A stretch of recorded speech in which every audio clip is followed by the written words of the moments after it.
Hi, folks. This is Mark by Mark A. Foster, Ph.D., for the Institute for Dialectical Metarealism.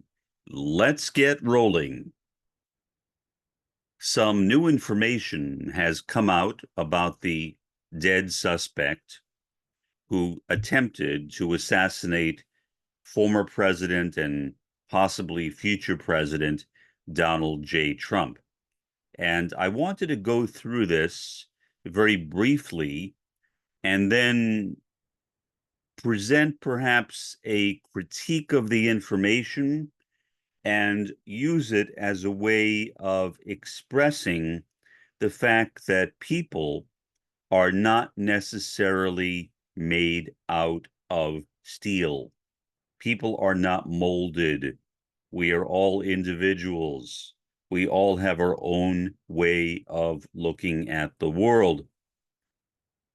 We have become such a divided society in the US, not only the US, but where I am in the US in recent years, that it is hard sometimes to conceive of how a person could be both a Republican and someone who contributes to a progressive cause.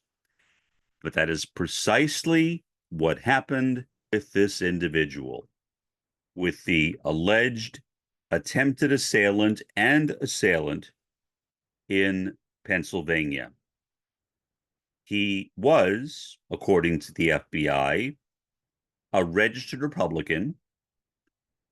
No one really knows at this point exactly how long he was a Republican, but he was at that time, as of now, a registered Republican. But on the day that President Biden was sworn into office, the same man contributed $15, not very much, I think by any measure, $15 to some type of progressive campaign fund.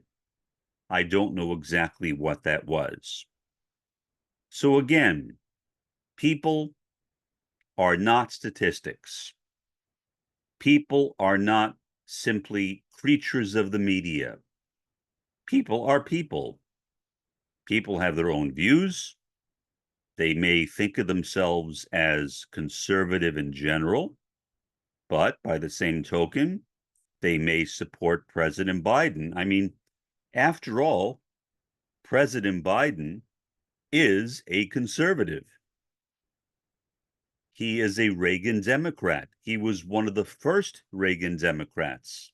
Now, by today's standards, the Republican Party has gone so far to the right, President Biden might not exactly be considered a conservative, but for most of US history in the 20th century and even into the early part of the 21st century, he was a conservative and he would have made a reasonably good fit in the Republican Party. At one time, there were liberal Republicans.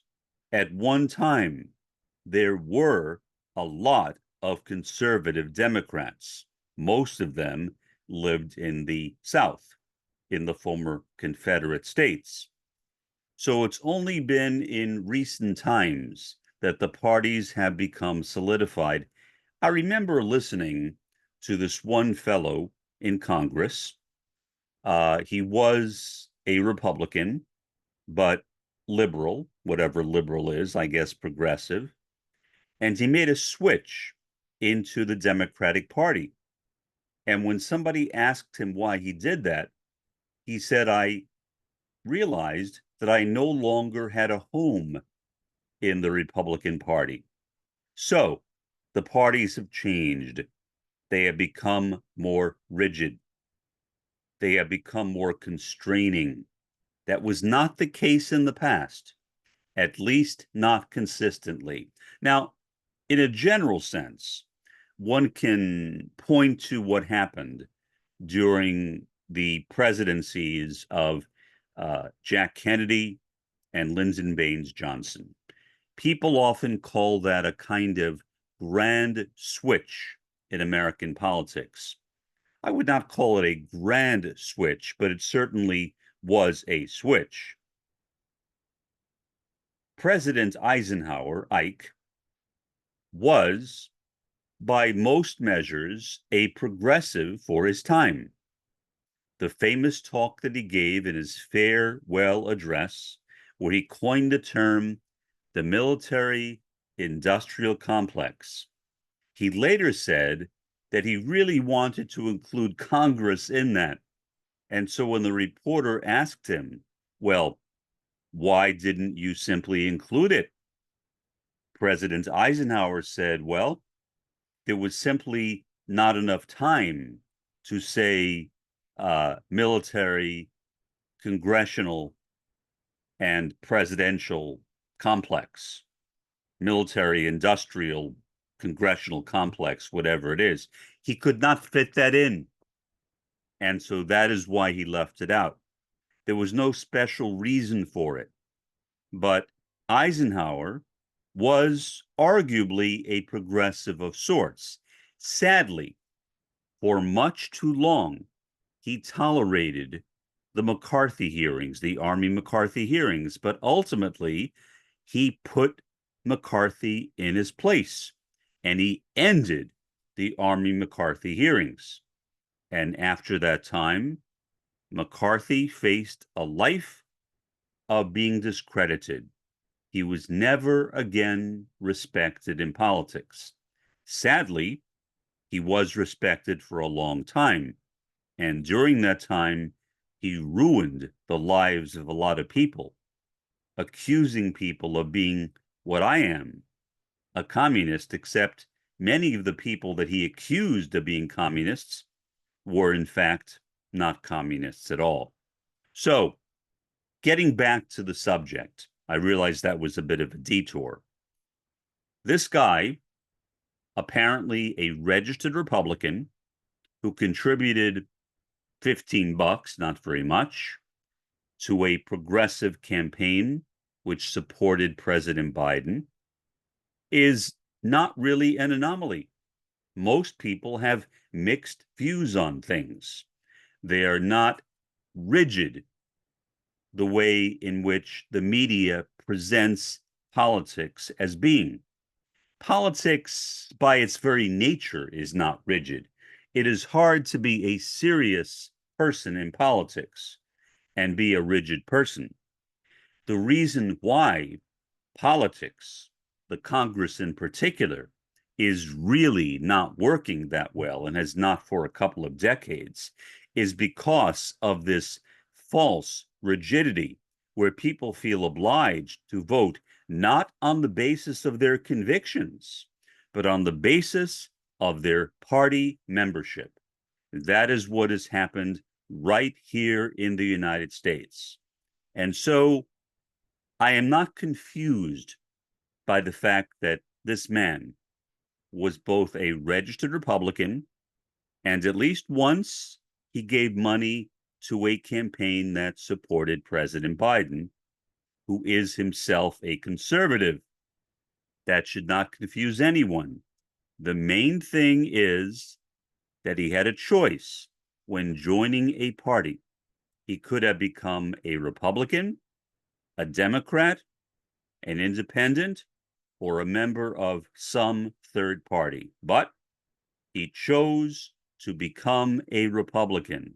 So the question is, why would a registered Republican attempt to assassinate President Donald J. Trump? That is something that nobody can yet answer, which is one of the reasons, as I said before, that I wish this guy were still alive and in custody, because he could provide those answers. Instead, the answers have to be kind of extrapolated from his records. Maybe he left some information on his computer. Maybe he took notes. Maybe he had a blog. Maybe he had a YouTube account where he made videos. Maybe he had a Facebook page where he posted messages.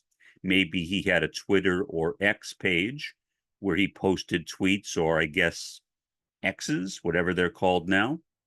So by going back and looking at the records left by this assailant and attempted assailant, the police, the FBI in particular, I imagine, might gain a better picture of who this young man really was. But for now, we are still left in the dark.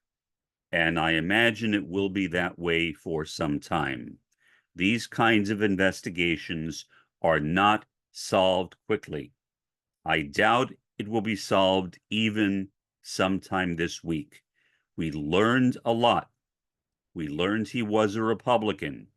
We learned he contributed once, at least once, to a campaign that supported President Biden, even though it was only $15. And I think that before we gain that much more additional information, and I'm basing this on previous cases, we need to wait a while, because police generally like to conduct a thorough and complete investigation, or at least as complete as they can, before releasing information to the public. And so we will have to wait. Do I wish that were not the case? Oh, yeah. Oh, yeah. Because not knowing can be very, very dangerous. People can forget about the fact, for example, that he was a Republican and only focus on the fact that he gave $15 to that campaign that supported President Biden. People can come up with any kind of excuse they want if they're looking for it. And that is a possibility. And so ideally, it would be better if these cases could be solved more quickly. But realistically, that's not the way criminal investigations work. I used to teach criminology courses. I would explain that to my students, and I would say, you know, I often wish that a case were solved today, or at the most tomorrow. But in reality, in the real world, that is not the way things work. It takes a long time. Investigators have to go through an exacting process, considering all the evidence available, and then, and only then, will they arrive at a firm conclusion. For the time being, this has been Mark, by Mark A. Foster, Ph.D., for the Institute for Dialectical Meta-Realism. Have a pleasant day, and an even better day tomorrow.